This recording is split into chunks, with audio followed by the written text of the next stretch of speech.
Hi everybody, my name is Zai. If you haven't met me yet or you haven't seen any of my videos, I started sharing information about sterile processing technicians on my TikTok at zale.xo. I've gotten a lot of questions, so I decided to make this YouTube channel and maybe I can help you guys get certified. So if you have any kind of questions, no question is a dumb question, leave it in the comments and I'll make a video about it. We're here to learn together as we're growing as one, okay? So also, I want y'all to know that this is a judgment-free zone. You can ask me anything about anything. This YouTube channel will not only be about sterile processing, I will also be posting business tips, personal finance tips, content creation tips. So subscribe if you're interested in any of that. Yeah, so let's get into it. Today we're going to be talking about what exactly do sterile processing technicians do? Like, why would you want to spend 2 years in school or either get on-the-job training just to be in a career that you're not sure that you want to do, right? So that's what we're going to get into today. So the sterile processing department is where all of the dirty things in the hospital, like equipment and tools. Equipment would be like wound vacs, I'm going to put a picture right here, that the doctors use, or maybe IV pumps, things of that sort. All of these things get processed and cleaned in the sterile processing department. It is very important for there to be a one-way flow of all these things, from decontamination to processing to the sterile storage area.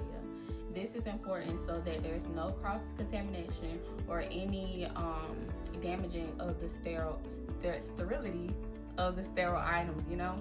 So the functional areas that everything is divided up into is decontamination, container assembly or processing, sterilization, and sterile storage or distribution. So let's get into decontamination, okay? So it's exactly what it sounds like. It's decontaminating tools and instruments and all of the things. It's basically taking all of the harmful germs and microorganisms off of this thing so that it can get cleaned and then sterilized. Mind you, cleaning is the first step in the sterilizing process. Do not let them get you on that question. Cleaning is the first step in the sterilization process, okay? So our job in decontamination, we have to be mindful of instruments. Like sometimes instruments come in different parts that are put together. We have to disassemble instruments. We have to make sure that we're cleaning them correctly with the correct soap, because there's different types of soap. There's neutral and then there's enzymatic soap. Also, there are different methods of cleaning these instruments. So this is what we're going to be learning on this YouTube. I'm just going to give y'all a general idea of each of these areas in this video. We're not going to dive too deep just yet. And so if you have any kind of questions, just let me know so that I can add it in the next videos where we gonna get into it. Okay, we're gonna get into it. So once you know how to clean these things, it's your job to make sure they're clean, and also you have to know what wash cycle to put them on whenever you're putting them in washers. In the decontamination room, sterile processing technicians definitely wear PPE. PPE is personal protection equipment. This includes gloves, face shields, gowns, shoe covers. I can't think of anything else. Sometimes you wear goggles, but I'm gonna let you know right now, you do not want to wear no goggles in the decontamination room. You want a face shield, because if you're wearing goggles, it's right here. You need to cover your whole face. Also, we wear masks. In the decontamination room, you're required to wear 2 pairs of gloves, one non-sterile and then a heavy-duty glove. And it's very important to wear band-aids on any open wound just in case. You can never be too safe. So once the items are cleaned in the decontamination room, they will be safe for handling in the processing area. This is where we inspect instruments and make sure they're clean, that they function properly, and there are no defects on the instruments, because sometimes there may be rusting, etching, and I'll show you some pictures of that here. It's very important to inspect everything that comes through the processing area, such as scissors. You have to test them for sharpness. It's important. Imagine if somebody's having heart surgery and the surgeon is trying to make a perfect incision on something, and then the scissors don't cut it. Whenever something doesn't cut smoothly, it like tears weird. You don't need that in your heart. Or what about brain surgery? You don't want them messing up your brain. So yeah, it's very important. Also, like, we have insulated items.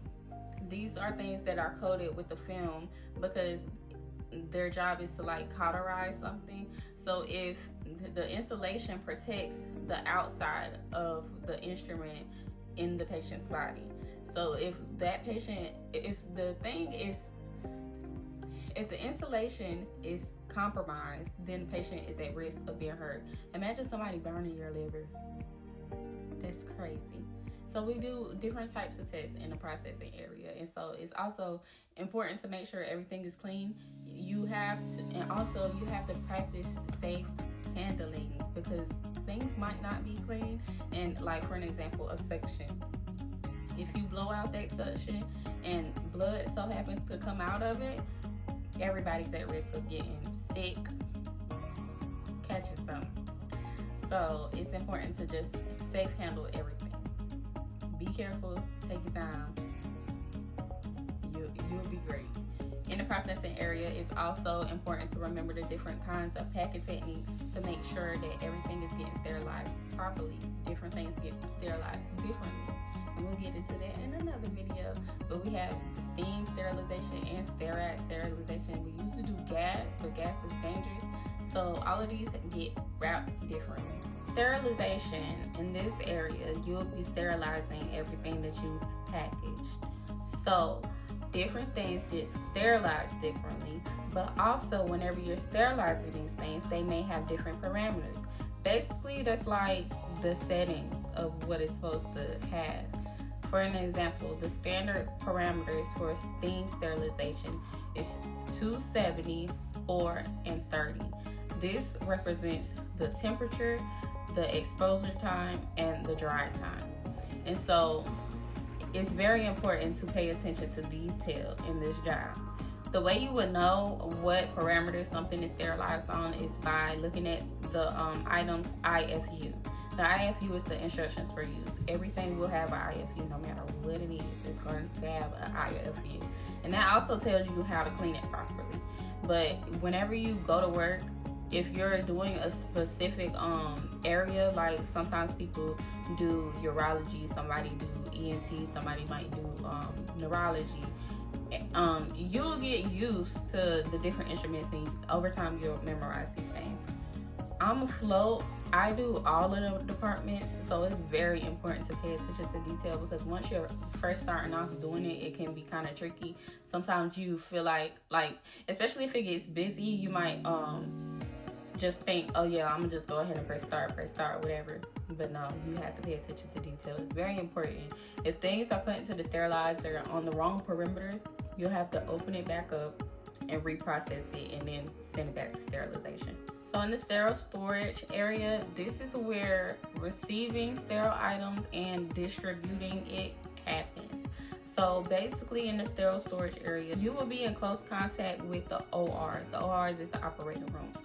So they are the most important part of the hospital. We're there to support them, but we support the whole hospital. We provide equipment to everyone. Sometimes if the operating room is having an emergency, you will have to jump into action quick. It's our job to know where the med surg is and where instruments are. This is why it's important to memorize the names of instruments and get familiar with it, so whenever something happens, such as a patient might not be breathing in the operating room and they might need a certain thing to save this patient's life, if you know exactly where this is or what they're talking about, then you can go ahead and get it. And time is of the essence. It really matters. Every second counts. A case cart system is used to manage inventory between the OR and the sterile area, because you don't want to just keep giving out instruments and stuff and not knowing what is on that table. Like, imagine you have a table and you're putting like all these instruments on the table to give to a room. Another room is going to need that later. You need to keep track of where everything is going so that you can reuse these instruments and provide for the next patient. At my job, we call this grocery shopping. So basically what you would do is you would have a pick list, and basically it's everything that the OR is going to need for the surgery, and you would gather all of these things and check it off the list. And it includes the med surg and the instruments that they will need. You would scan this to your case card, scan it to the room, and then that way you know what's in that room. Sometimes they might need more things from you after they get everything off the list.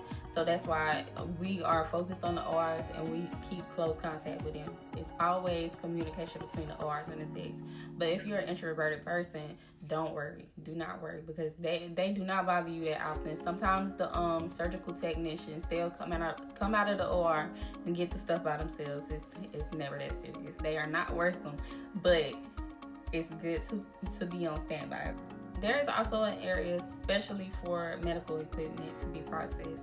This area in my job is called central processing, the central services area, and there they would use sterile, which is sterilizing instruments with hydrogen peroxide. Most of the time it's like cameras, basins, scopes. Yeah, mostly cameras. There's so many different kinds of cameras. You would be surprised. There's so many different types of cameras. But cameras and scopes, anything with cords, we send it to sterile. This is also where the IV pumps, wound bags, all of these medical devices get sterilized. Then it'll get sent back to the cord. The cord is the sterile area that I've been talking about. So now we're gonna get into some review questions. Are y'all ready? It's time. It's pop quiz time. So I hope you've been listening and taking notes. Question number 1. Workflow can be divided into the handling of 3 categories of items: soiled items, clean items, and sterile items. True or false?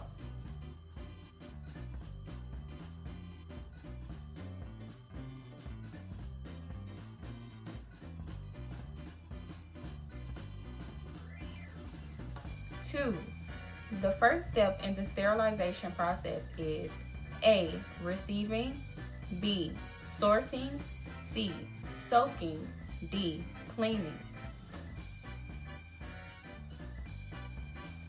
3, while items may be dispensed to all areas of the facility, the major focus of sterile techs is A, the emergency room, B, labor and delivery, C, supply chain management, D, the operating room.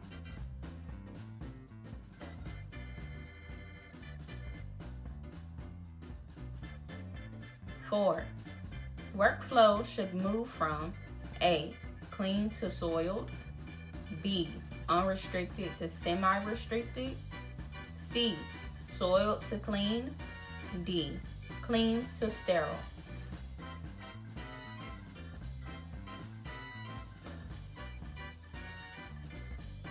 5, soiled instruments and other items are received in which area of the sterile processing department?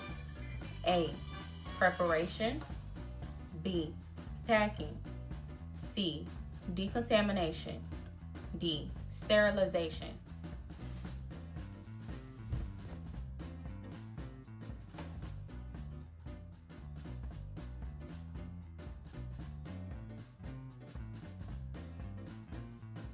Leave in the comments and let me know how many questions you got right. I'm so proud of you. This is your first step in becoming a sterile processing technician. The first step was to be curious, and this career is going to be very rewarding for you. I was a CNA and phlebotomist, and when I tell you the amount of pleasure that I get from helping patients without being in direct patient care, oh my God. My back used to be hurting being a CNA and phlebotomist, all that bending over. You do have to do bending and lifting in this job, but it's not as bad as those other jobs. And this job pays well. You get to travel. It's so many benefits to being a sterile processing technician. But I'm so proud of y'all, and I'm so thankful that you watched my video. Thank you for coming to my YouTube, and hopefully I can help you reach your goals. Make sure you subscribe to my channel where we're learning together and growing as one. Share this video with a friend and let me know if there's anything that you found interesting about the video, any questions you may have, or any critiques you may have about my video. This is my first video and I'm just starting. I'm trying to figure it all out. Thanks for watching. Bye, y'all.